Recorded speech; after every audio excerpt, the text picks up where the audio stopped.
જય માતાજી, જય સોમનાથ. કેમ છો બધાય?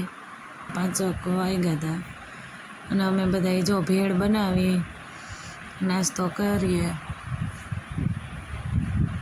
અંજલી બેન ને બધાય, મૃણાલી ને બધાય છે.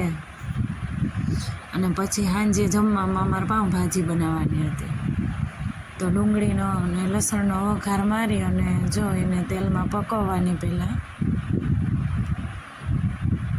ડુંગળી સહેજ પાકે પછી એમાં ટમેટાં નાખવાના.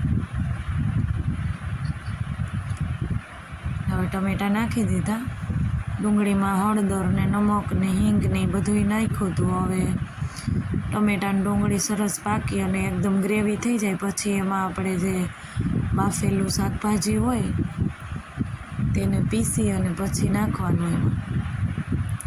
એટલે ડુંગળીને ટમેટાને પહેલાં ચડવા દેવાના, સરસ એકદમ પાકી અને ગ્રેવી જેવા થઈ જાય ત્યાં સુધી.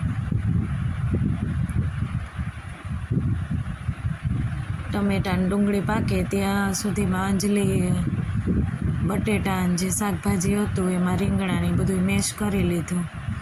એકદમ સરસ ઘાટું મેશ કરી નાખવાનું. ઓલરેડી જો ચડી ગયા ડુંગળી ટમેટાં એટલે એમાં હવે ચટણી એડ કરી દેવાની.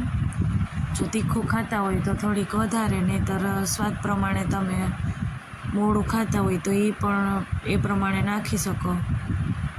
પણ ભાજી બને ત્યાં સુધી તીખી હોય તો જ એનો સ્વાદ સારો આવે, એટલે મેં થોડીક ચટણી વધારે નાખી છે. થોડીક વાર પાકવા દેવાનું, ચમચી જેટલું પાણી નાખી અને હલાવી નાખવાનું, એટલે ચટણી દાજે નહીં અને ચટણી સરસ પાકી જાય. પાણી બળે ત્યાં સુધી પાછી ચટણી પાકવા દેવાની અને એકદમ હલાવતા રહેવાનું, એટલે નીચે દાજે નહીં.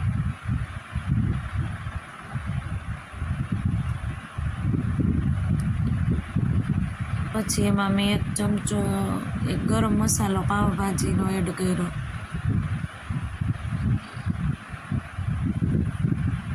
અને સારી રીતે મિક્સ કરી દીધો. ગરમ મસાલાથી સ્વાદ સારો આવે ભાજીનો. તો એને એકદમ પકાવી લેવાનું.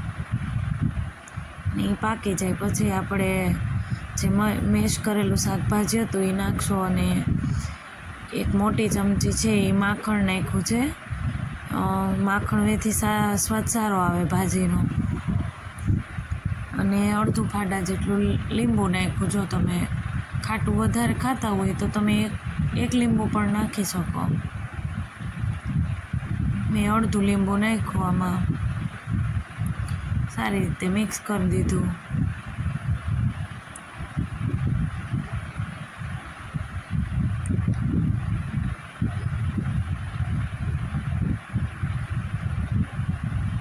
હવે આપણે એમાં ક્રશ કરેલું બધી જે શાકભાજી હતું પીસેલું એ એડ કરશું અને મિક્સ કરી દેવાનું.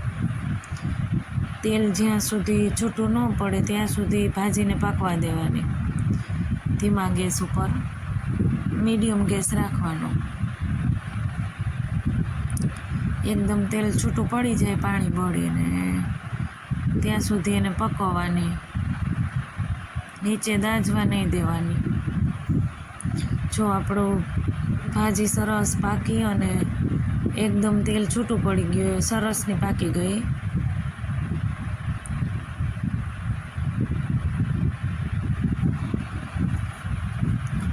એકદમ પાણી બળી જાય ને ત્યાં સુધી એને પકવવાની, એટલે તેલ ઉપર આવી જશે એમાં.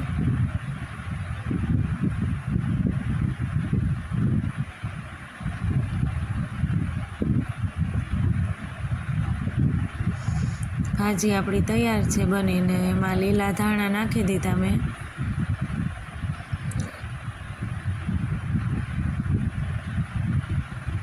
હવે આપણે પાઉંને શેકી અને પછી એની હારે ભાજીને જમશું બધાય. આવી રીતે સરસ તેલ છૂટું પડી જાય એટલે એનો સ્વાદ સરસ આવે.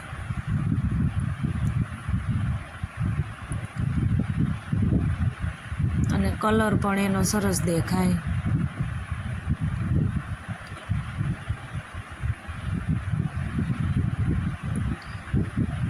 તો હાલો બધાય, જો જમવામાં ભાજી છે, ભાજી યારે લીલી ડુંગળી હોય એટલે મજા આવે. ડુંગળી છે લીંબુવાળી, પછી પાઉં છે, હળદર ને આંબા મોરી છે, અને કાકડી અને જે બોરિયા ગુંદા. હાલો તમે જમવા.